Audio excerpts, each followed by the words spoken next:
Welcome back to another episode of Excuse My Grandma. It's Kim and my co-host. Grandma Gail.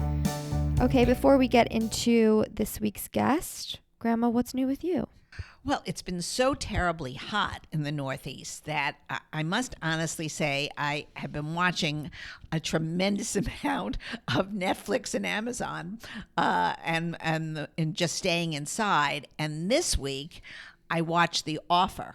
Well, you've been talking about it nonstop. I know, but it's fascinating because The Godfather, it was the 50th anniversary of the making of The Godfather, and I didn't realize when I started watching this. Some of my friends told me you have to put this on. That it was so involved in with the mafia and with different politics of the time, that it was a miracle that they ever got it really made. And it was such an iconic film with such great stars, but the only great star at the time was really Marlon Brando, he was the epitome and still probably is the greatest actor that ever lived. But, it was when Al Pacino was a kid. He was a young guy and they didn't want to have him, and how they had to persuade the people at the Paramount to do it. It's a fascinating production, and it's, done by these men who really were involved in the making of the actual movie. So it's so terrific. So I had never even seen The Godfather, but you've been talking about this for so much time now that I went and watched it the other night. I love movies, so I was like, how have I never watched it? But I'm also like, it was 3 hours. So then I started The Offer. So right. I'm on episode 4 or something. But I'm a little bored, to be honest. No, don't get bored, because it's interesting. It's interesting how he did it and how they got the things all working, and how, there was such a dynamic between the studio, and it's so fascinating to see a behind the scenes creation of a masterpiece. I think that's really what the whole thing is. Yeah, right. The concept is cool. The concept really is amazing. So that was my week. I mean, I did that. I watched, some other stuff, went out for dinner. I also watched that Neil Patrick Harris Uncoupled show. I watched that too. Yes, I watched. It was fun. Classic it was Darren Star, very Emily in Paris, Sex and the City. Yeah, instead of being women, it was men. It was, it's fun. It's mindless watching of a series. It's pleasant, and nobody will get hysterical if they miss a segment of it. Right. It really doesn't matter, but it's fun. You know what? We're entertaining ourselves because it's so. I think the heat is finally going to break. It's just been awful. It's been like this all over the world. I don't even want to sit out and tan anymore. I'm over it. Oh, well, tanning isn't even a conversation. I couldn't even. The other day when I was walking in the city, I thought the pavement was melting. I know. It was just really, really Well, this is hot. actually so heinous, but so I went on a date and we walked a little bit after, and I had to be I need to get in an Uber, because he put his hand on my shoulder or something, and then I knew he could feel the sweat on myself. Oh, stop it. Nobody feels that. I swear. I was like, oy, oy, oy. All right. Well, you know what? It was too hot to walk anywhere. It was a pity. It's a pity when it gets like that. And you're better off in the air conditioning. I guess so. But otherwise, not much is new with me. Just been working. Went on that one date. That was kind of it for dating for me. All right. You can take a little rest for a while. You need a rest for a week or so. A week. Take a week off. Mm-hmm. Take a week off. Yeah. The thing with relationships, which we do get into with our guests this week, is I feel with all of my friends, the discussion is just there needs to be active, we all need to be actively dating. We all feel getting into a relationship is such a priority. Why is that so common? I think because everybody puts such an emphasis on finding the perfect person, which is so ridiculous in itself. So I think everybody at a certain age, chill out, have a good time with their friends. When the right person comes along, you'll know it. Don't worry about it, and have a good time. But what about girls who are okay, I need to be going out to bars till 2 a.m. Well, those girls are not going to find anybody decent in a bar. They really aren't. I mean, if you find an occasional nice guy, it usually is not in a bar situation, because most people are so drunk they don't even know who they've met in a bar by the time the evening's over. Do you actually ever meet someone that way? Like, I feel like I'm don't always know. trying to go to bars. I'm like, oh, I have to meet people. And it's like, but do the people I meet at those bars ever actually turn into anything? No, Like, I don't know if it ever has. So I think it's just an activity that you either go in with friends or you go in with somebody and you see how the evening progresses. But I don't think anything really great comes out of those bar scenes. Yeah, so I'm not you can sure. eliminate those. I think the most fun that you're going to have is that you're going to this camp. Oh, yes. We have to talk about that. I don't know. We do have to talk about that. I'm going to sleepaway camp for adults. And you didn't even like sleepaway camp. That's the for issue. kids. I just didn't even like camp. Well, it's going to be fun. I want you to I want to say first, though, Lindsay Metzelar, who started the podcast We Met at Acme, she came on our podcast probably about a year ago now. Right. She's great, and she is organizing this camp. I think it's terrific. I think it's fun. See, 20-year-olds or 30-year-olds can go have a good time. You'll have color war. I will say, okay, it's only 2 nights. It's Saturday and Sunday. It's a weekend. It's still color war. You're still going to end up with a color war. I guarantee you. Yeah. I think that's part of the itinerary. Oh, all right. Okay. Didn't I read it to you in the car? Oh, yeah. That's right. I forgot. Yeah. I'm excited. I don't know who's going to be there, but I feel like it'll be fun. What's the difference? You'll be fun. It is supposed to sort of be like a singles. Well, I'm sure it'll be singles, but it doesn't matter. You're not going to couple off. It's just, it's not Love Island. We don't have to get into a couple. Think so. I don't think you have to worry about it. I think it's just something fun to do. Mm-hmm. So this week we talked to Demona Hoffman. She's a professional online dating coach. She also has her own podcast, and we have some really interesting conversations with her, especially looking toward dating trends when it comes to this fall and what the data has found. Okay, looking forward to hearing her. All right, you guys, we are joined by Demona Hoffman. She's a professional online dating coach. She's OkCupid's official dating coach. You might have seen her on the Drew Barrymore show before as the resident love expert. She writes for the Washington Post Date Lab, and she also has her podcast, Dates and Mates. Demona, thank you for joining us. Thank you, Demona. So happy to be here with both of you. So we start by asking our guests their relationship status and where they're currently living or where they're from. Oh, good. I thought you were going to ask me my age too. Wow, you do. No, we're going to skip it. I was like, how am I going to answer this? I am ageless. My relationship status is married. My husband and I just celebrated 15 years in April. Yeah. And I live in Los Angeles. This is my home, although I seem to keep shooting shows in New York. So where were you originally from? I'm from Michigan. I'm a good Midwest girl. Okay. And you have kids as well. Yeah, I have 2 kids. They are 12 and 11. No, I don't know how old my kids are. You're in trouble. They're 12 and 8. Very nice. And how did you meet your husband? Oh, of course I met him online, Kim. I can't believe it. Another one of those online dates. But Grandma Gail, this was a different age of online dating. So I met him when it was a dating site, and no joke, I had dial-up internet. Kim was 4. And so that's really what got me into dating coaching. I actually was originally a casting director in television, and I used to teach classes in marketing and show actors how to have headshots that would really stand out and tell their story. And then I started online dating at that time, and I was like, oh, this is basically the same thing. A headshot is a dating profile photo, and a first date, it's an audition.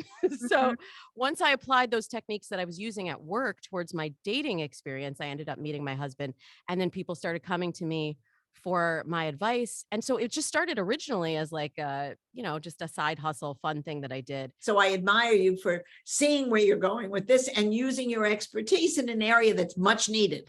That is sure. According to my granddaughter, it's definitely needed because she goes on and off those dating apps all the time. And I don't really love that, but that's the game though. That's the game, Grandma. I feel like in this whole episode, the goal is, can Demona get Grandma Gail on team dating app? Because she has so many concerns. I got Drew Barrymore on team dating app. She was like 2 years ago, very anti dating app. She had been ghosted one time from a dating app, which will not be named, not OkCupid. And she and she's a celebrity, so she was apprehensive about the whole thing. And Right. since that time, she's dipped her toe back in the water. She's still looking, but we got another season order, so season 3 starting production. So I still have time to make it happen for her too. Okay. Amazing. All right, so that's great. So Grandma, why don't you share like your first concern with Demona and see? Well, my first concern, and of course, Kimberly has said that's nonsense, is worrying about who they really are. These people can put up a false resume on their profile. I mean, how do you really know for sure that this is an honest description of the person? Not look wise. I'm talking about character, age. So many times they say, oh, they're 30 when they're really 20 or they're really 50. That's never happened to me in my But experience. it does happen because I've had friends who are older, of course, who go on a dating app as well, and because they're single, and they do fib. Yes, it's true. That worries me. I'll tell you what, though, because I sort of thread your generation. So I remember dating in the before times, and I remember dating, and I now shepherd people through dating in the digital dating times. And the reality is people were not themselves back then anyway. And I could tell you some stories that would that would make my grandma very worried if she knew, meeting guys in bars, and we had no information to go on those at that time. So and people were lying, and things were going sideways even back then. What I like about online dating is that you have at least an opportunity to vet somebody. And so you can do a Google search. You can do a background check if you're worried. You can do, we can get into like the nitty gritty of like, you can do a reverse image search and see if that picture comes up associated with another name or with different age or any of that. Now, I don't recommend doing too much research before the date because I still like that old-fashioned magic, meet cute, right? Yeah. But this is the thing that I've been trying to get online daters to embrace when they get frustrated with someone not being who they say they are, or not being their correct age. I'm trying to encourage people to block and report, because the dating apps really do take that seriously. And now that once Tinder hit the scene and everything was the barrier for entry was so low. Like when I started online dating, I literally had to go to Kinko's, before it was FedEx Kinko's, to have my photos scanned. It was like the most embarrassing moment of my life. But now it's just like you pick a couple of pictures in Facebook or from your phone and you upload them and you're on, and it's free. And so that great thing about that is it opened up the possibility. But the bad thing about that is that now there's just a little bit more research and vetting that you have to do. Another thing is you could be on an app for a completely different reason as somebody else. Like I could be looking for a long-term relationship. Someone might be looking for a hookup. Someone might be on there because their friend told them to be on there. How do you know if your reason aligns with someone else's? You don't until you go out with them, I don't think. Right. So my program, I have 5 steps, and we can go through them all quickly, but what you're talking about is the screening step. So we start with mindset, getting clear on what do you want? Are you looking for a hookup? Are you looking for a relationship? Because a lot of people don't even do that when they go online. They'll come to me frustrated with dating, and I say, well, are you on the apps? Well, yes, I was on the apps, but I was on for 2 weeks and then I signed off, or I don't really know. I'll know it when I see it. We don't date that way. We get clear on who we are, what we bring to the table in a relationship, and then what we want first.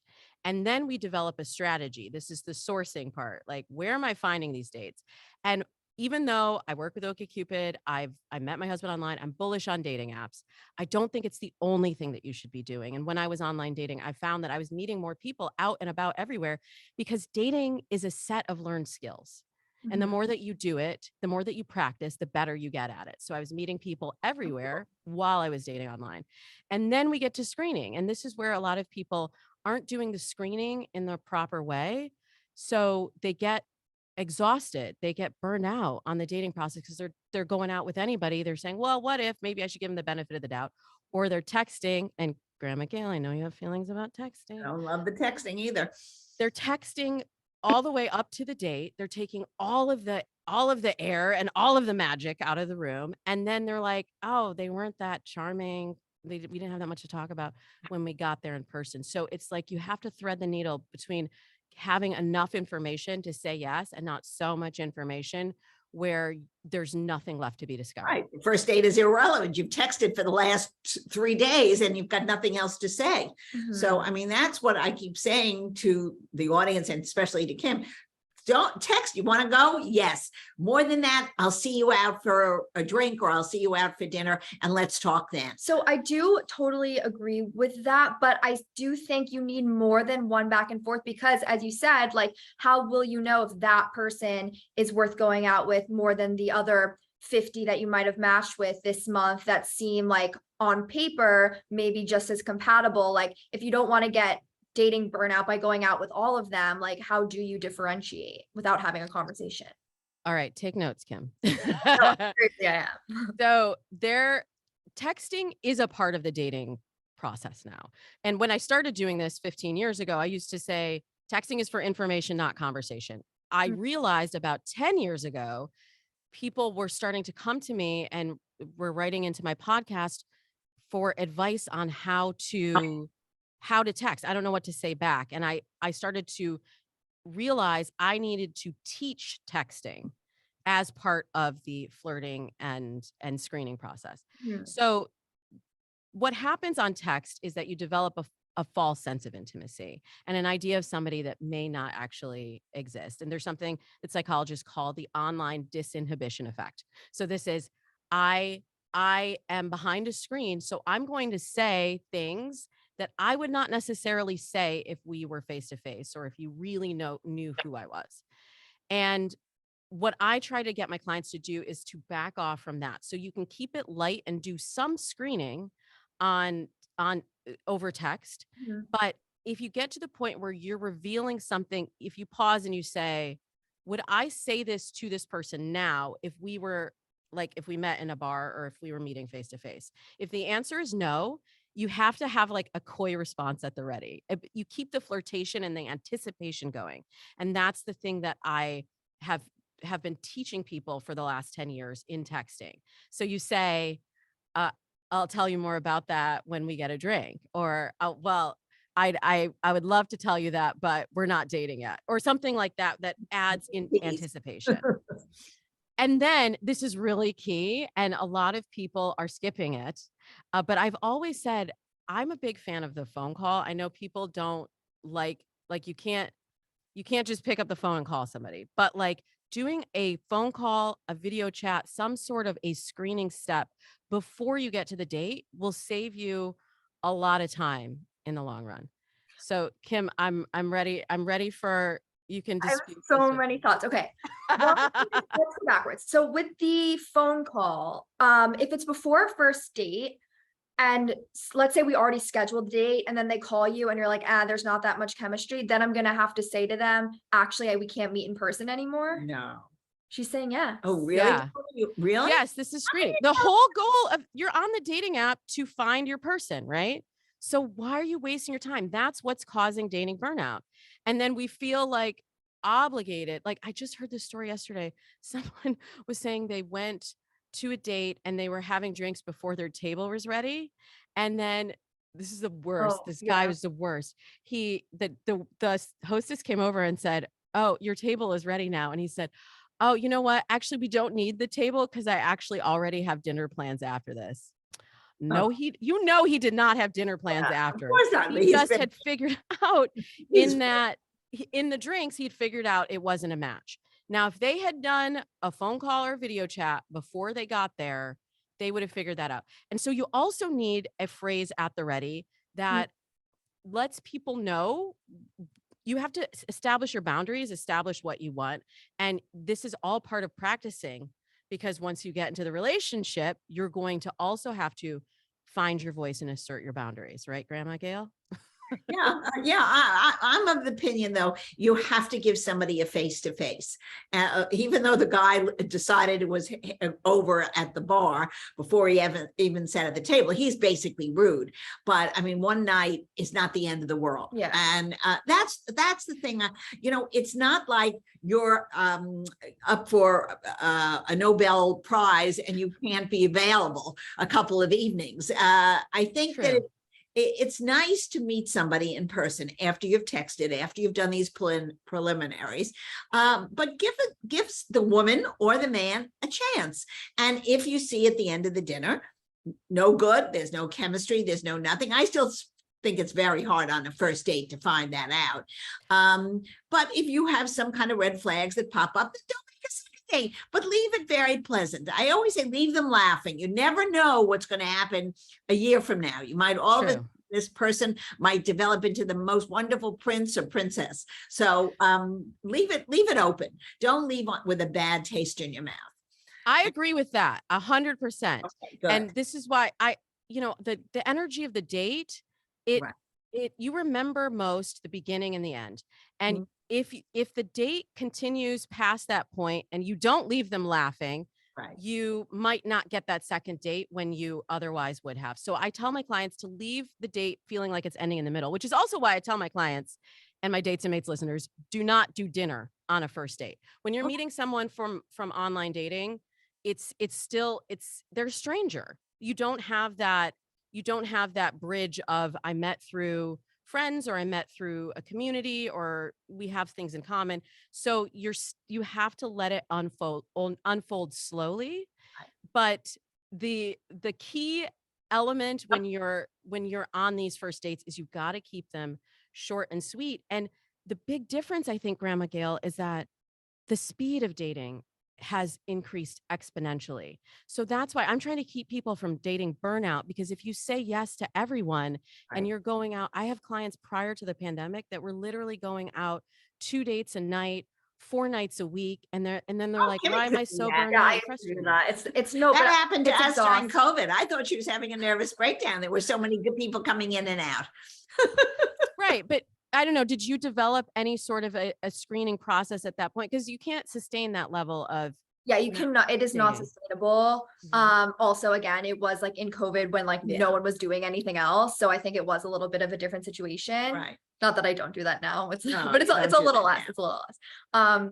But no, I think that I pretty much said yes to anyone who fit the bill of well, if they live geographically near me. That was Jewish, a big thing. That was a big thing during COVID. You had to be able to commute to get to place easily. Yeah, but now and I was kind of also living by the belief of, okay, everyone, even if I kind of don't like them first date, gets 2 dates. I don't really do that anymore either. And Grandma Gail thinks everyone should get 2 dates. So I was listening to that advice, which might work for some people. Doesn't work. But then you are busy nonstop with people that I don't know, there's nothing really there just to fill the time. My rule is if you are still curious at the end of the first date, you go on a second date. I actually have a 3-date rule. If you're curious at the end of the second date, you go on the third date. But if they say something that offends you, if you're no longer curious, if you don't feel sparks or something by the end of the third date, then I think it's okay to let it go. What do you mean by curious? So I'll just say in the context of my own experience, when I first met my husband, my first thought was, oh, he's such a nice guy. Maybe I could set him up with someone. He's very different from me. I'm super outgoing. He's an introvert. He was dressed really preppy. I'm not. And on paper, I was like, I'm not really sure, but I was so interested in his mind and the way that his mind worked. And I thought he was cute. I mean, my first impression was like, oh, he's cute. I could set him up with someone. But I was like, it seems like there's more here to be revealed. So I'm curious to know more about the way he thinks and what he's about. So I wasn't sure. I wasn't like, oh, this is my husband for sure. Right. And even at the end of the second date, I was like, I don't really know. But if you're still saying, I don't really know, it's worth another. That's curiosity. If you're like, no, there were certainly people that I went out with. I mean, I don't think I ever reached your level of dating greatness, Kim, but there were certainly people that I went out with that just your gut feeling was just like, this doesn't work. What's the age difference between you and your husband? May I ask? 3 months. Yeah. And actually funny story about that. I had it in my mind that I had to date a man who was older and more sophisticated. So I was searching a year to 10 years older. And he almost didn't write to me because I had said I was looking for someone older and we were the same age. But he was like, he was turning, we met when we were so young. He was turning 25 the next month. Oh, but So he was like, that's the time when you meet. well, That's now I have a lot of clients that are, still looking in their 30s and 40s. But I had done a lot of dating before I met him. So I knew what I was looking for and I was ready for something more serious. And so when he landed in my inbox, I looked at his profile and I was like, oh, where has this guy been? Because he wasn't coming up in any of my searches. It was different then. You had to do the proactive searches. And I'm still a big fan of, like, on OkCupid, you can still search by matching questions. You can still search by keywords within matching questions, because on the swipe apps, it's prioritized for ease of use, right? So it's just like, oh, I just want this to be easy and fun. And like, I'm bored and, I'm sitting in bed just swiping. Yeah. But if you are dating mindfully, it's a whole different process. And so he wasn't coming up in any of my searches because I was looking for a sophisticated older man. But then I was actually kind of casually dating somebody else who was 10 years older and was kind of weirded out by that. And when I met Seth, I was like, oh my gosh, he's so much more mature than this older guy. So, Yeah. age Sometimes just it's not didn't- about age, and it's like maturity level for sure. How much swiping do you think is too much swiping? It's really just dependent on your level of burnout, but it's not so much the swiping as it is the messaging, I find, and the notifications too, because you get that little dopamine reward every time your phone's Mine like, are off.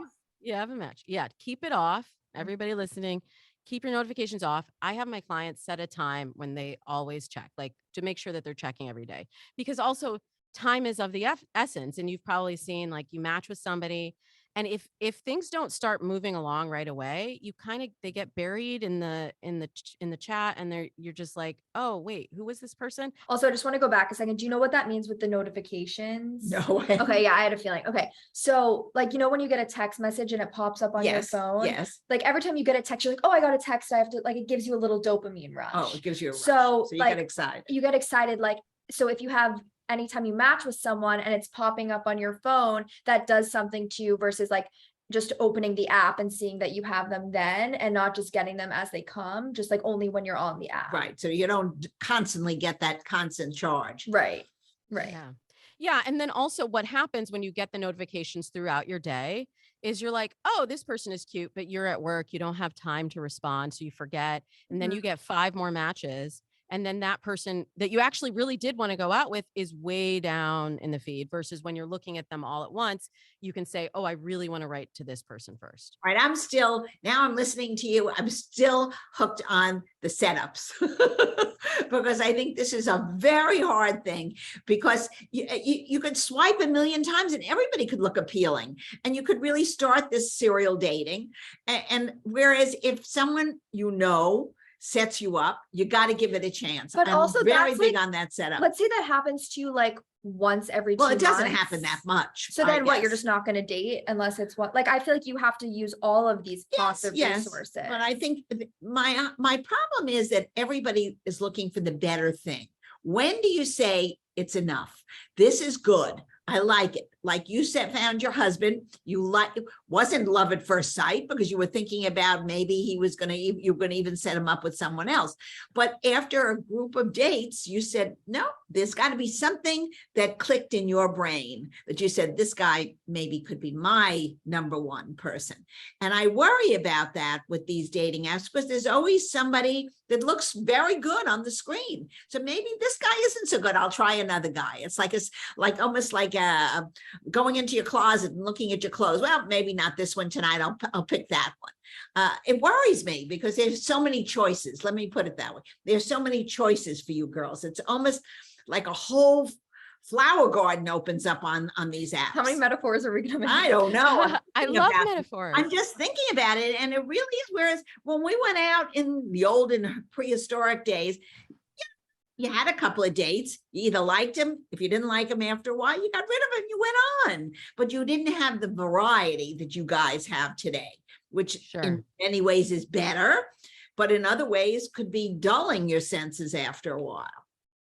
It does. I agree with you. And I also see that people are finding love online and people are choosing. By the time my husband proposed, like I have a friend who's was proposed to 9 times, not married. And I was like, I don't know how you get to the point where 9 people are like, yeah, I'm going to marry you. This is my person. And you're like, I don't really know. I'm not sure. Because by the time I mean, she was a dating coach, so she had something going on. But but by the time my husband proposed, it was so clear to me that this was the life that I wanted and that there was no one else that was going to be this. We had practiced what I tell my listeners, slow love.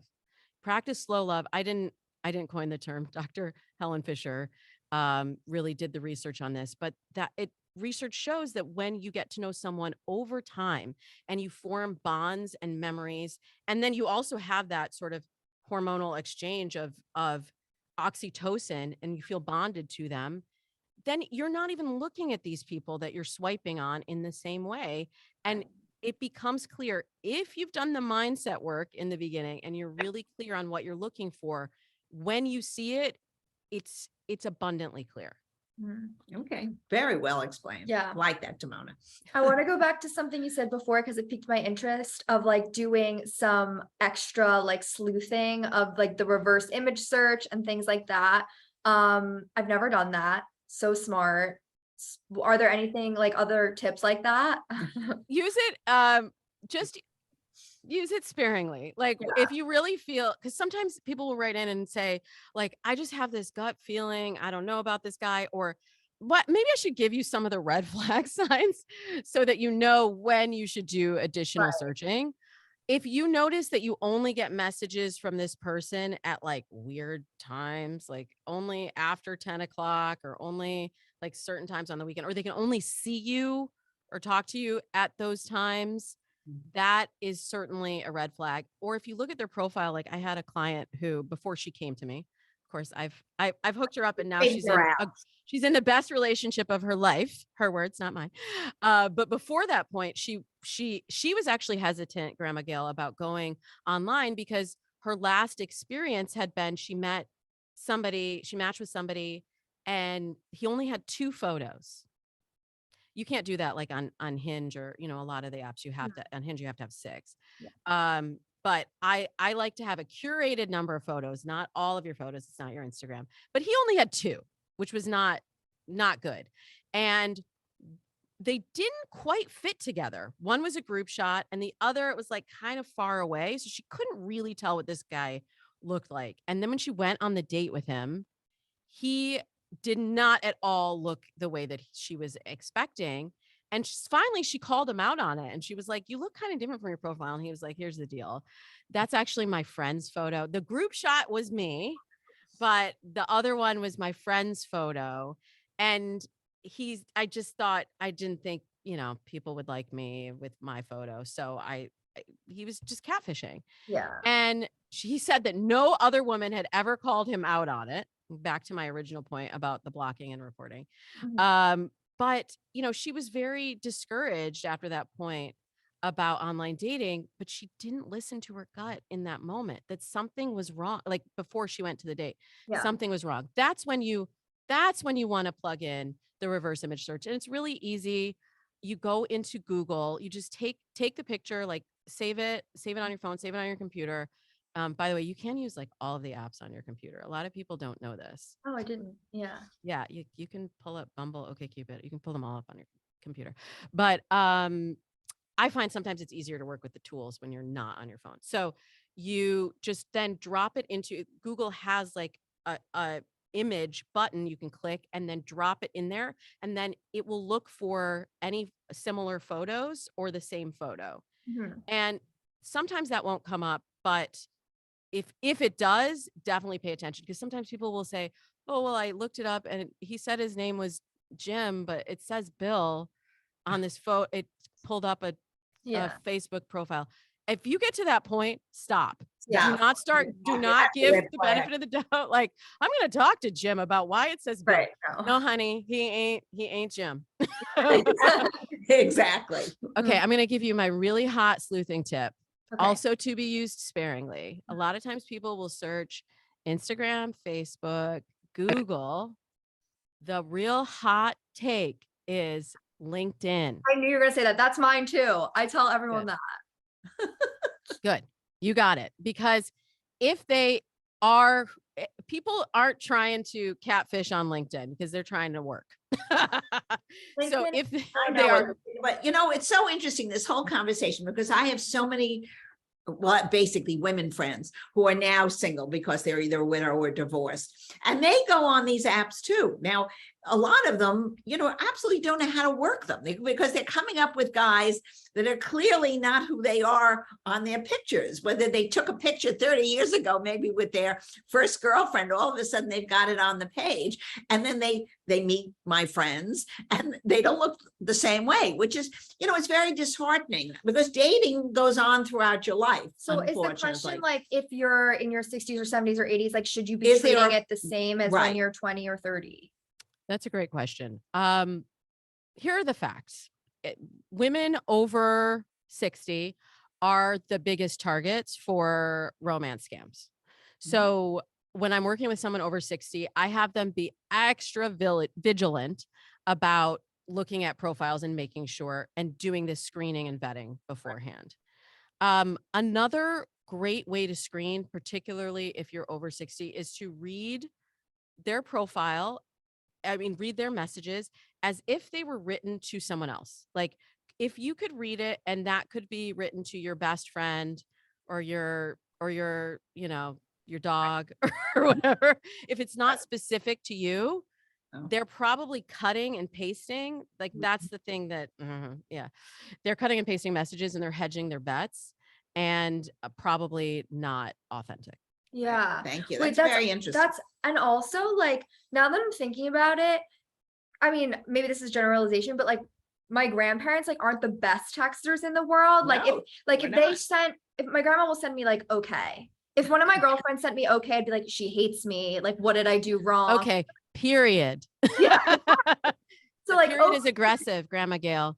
They read it as aggressive. I didn't know that until she said to me that you don't have to do half the things you do or you're doing too little. I said just send a thumbs up. Like, you don't have to like confirm with me, like things like that. But when you're dating, I guess it depends, like if you're both on the same level, but it might be even harder to analyze those text messages, because even with guys I'm dating in their 20s who know I'm going to read into their text messages, like older people don't. Yeah. They don't read into it? Or no, I don't think they read into it. I think they're so happy that somebody came up and matched with them, that's where the trouble is. And that's where Demona has to come and help a lot of the older people who are going on these dating things. There has to be advice for them, because I think a lot of them are really like new fish in the pool. They don't get it. They're really not savvy on how to do it. And there needs to be more concern about that group of people who are going online looking for dates. Not and they will. Young people. They will overshare. Usually my older clients will overshare on text more than my younger clients too. Mm-hmm. My younger clients just keep this banter, like, hey, good morning. That banter goes on too long. And I'm like, okay, you have to meet within a week. I find with my older clients, if they are dating someone who's in their immediate area, because again, as they are a target for a lot of romance scams, a lot of times it's like, oh, I met this person and if they have a story that doesn't make sense, like, oh, they live in Miami, but they're like abroad right now in Czechoslovakia. Like, what? And then all of a sudden something catastrophic happens. I lost my passport. I'm stuck out of the country. I need my business. My credit cards got locked because I had fraud, whatever. Can you just wire me money? And there's no reason for you to ever wire anyone money, send anyone a, like a debit card, none of that.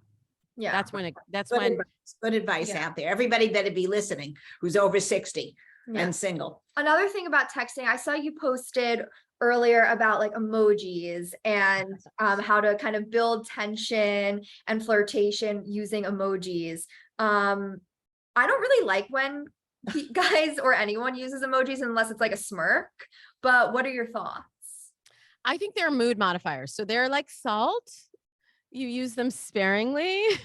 A little enhances the flavor, too much, and it's overpowering. Right. So I use it kind of in place of punctuation, because you can't read the text with the intention. You can't know the intention sometimes behind what they're saying. I liked when you had Nick Bile on, and he was saying people read text with the emotion that they're in, not the emotion that you sent it. I thought that was genius. Yeah. Genius advice. Very astute. Right? But a lot of people will just they'll text without thinking. And again, going back to this online disinhibition effect. So what I'm trying to get people to do is text a little bit more mindfully. And if it's not clear the intention that you're sending, punctuate it with an emoji. I'm also a big fan of GIFs and memes, because I think it, especially in that initial kind of flirting phase, I think humor goes a long way. Yeah, I never do that. I have to do that more, I think. Oh gosh. People love it. People love it. And it gives you like cultural reference points. It Right. also gives your sense of humor. People will always tell me that I they're mean, I think you should send a sense of humor. brisket image.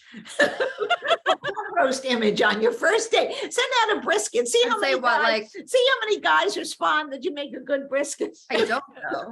Like Well, you grandma gotta makes learn. You say like, can you make a good brisket, You make guy? That's good. gender roles swapped. Exactly.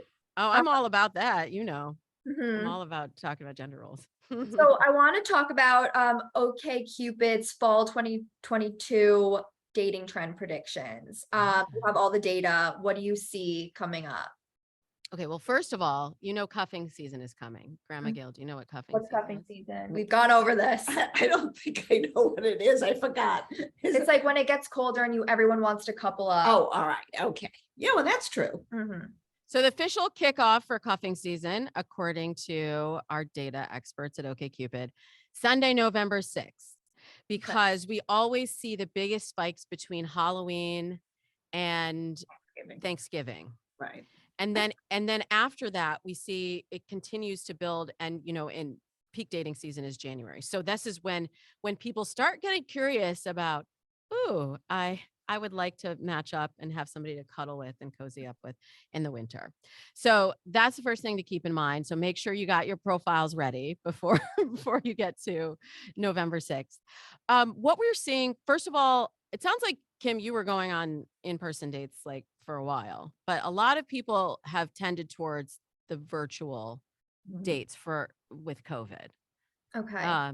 So we're Still. seeing that we're seeing that IRL dates are back. Okay. And now 8 in 10 people on OkCupid are like, okay, I'm done with this virtual dating. Now, my hope as a dating coach is that people still keep the screening step, the virtual dating screening step, but that should just be short, like 15 minutes, like just check them out, make sure, you know, they're cute. Yep. And that you can keep on a conversation. So that has been a big change over the year over year. Mhm. The other thing that's really interesting is that there's a lot of talk about mental health. And I think that I'm curious to hear your thoughts on this, Grandma Gail, because I think, you know, A lot of that happened because of COVID. You know, a lot of that happened. That's true. That's true. And I think our political environment around us, the noise around us, has become so upsetting to many people that they take it into their personal lives and their dating. And but people weren't talking about it in dating in previous generations. No, they weren't. Now they are. Right. It was a very, I must say, that's the one thing I find upsetting. I think that, you know, you should be dating because you like the person.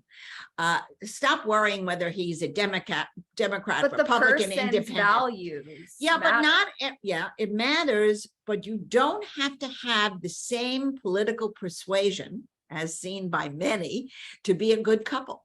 You can, as long as you respect your partner's differences and make a good relationship together, it shouldn't matter whether I'm a conservative and your grandfather's a liberal. Or what, it really doesn't matter. I mean, listen, there are arguments naturally about it, but it's supposed to be within a good spirit. When it becomes hateful, as we've seen in recent years, that's no good. But that's no good on any level, Yeah. correct, Demona? I mean, you don't want to have, It's true. it's really a whole environment. I think it's a change in thinking.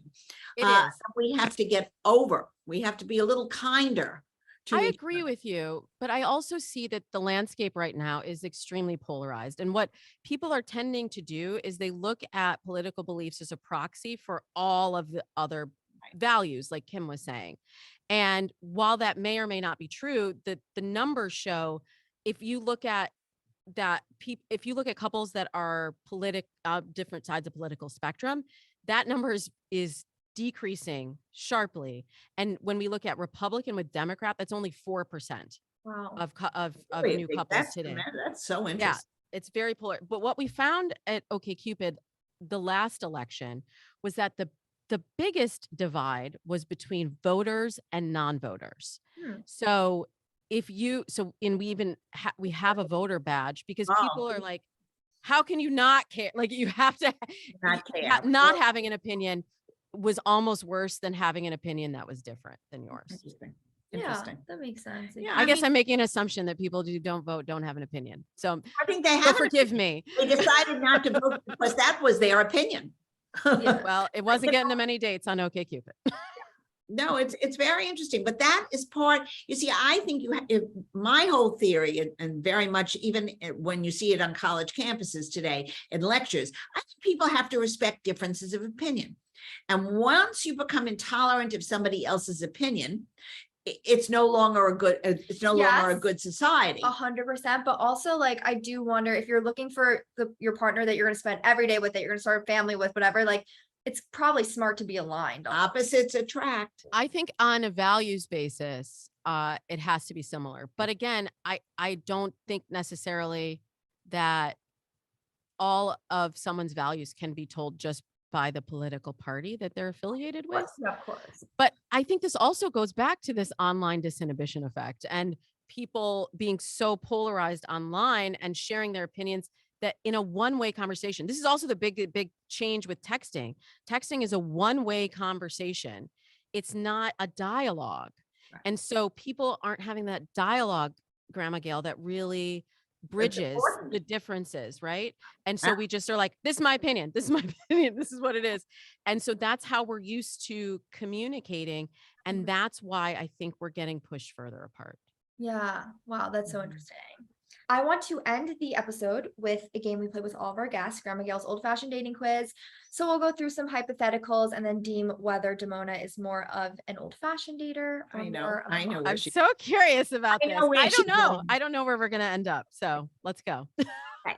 First one is, would you rather receive a call or a text if it's just to say hi? Text. Sleep with someone on the first date? No. Dating apps or setups? Dating apps. Move in together before getting engaged or wait until you're engaged or married to move in? I mean, I did it, so I'd have to say moving in before you're engaged. Who should pay for the date? Should it be one person in a couple, or should you guys alternate or split? This is a much more complicated question right now, but this is the one I like for the guy to pay, but a lot of people are going Dutch. And next time I come back, we can talk more about that. Yeah. More of a modern dater. Yes, more of a modern dater. Mm-hmm. Absolutely. Yeah. I'm getting to believe that everybody should put the credit card in the center and just let them go. Russian roulette.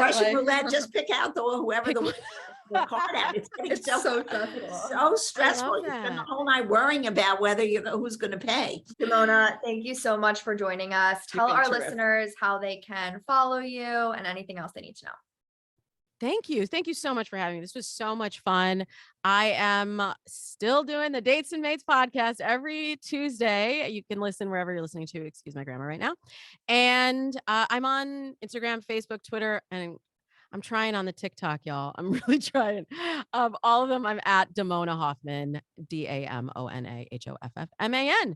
And I also have like a free little goodie for anyone that wants to dip their toe in the online dating waters, but doesn't know how to write about themselves or how to pick the right photos. I have a free profile starter kit on my website at demonahoffman.com or at datesandmates.com. Okay, hope you guys liked the episode with Demona Hoffman. Better watch us on TikTok, guys. We want millions of followers. Come on. That's Excuse My Grandma on Instagram and on TikTok. And send our podcast around. We want more listeners as well. And we'll see you next week.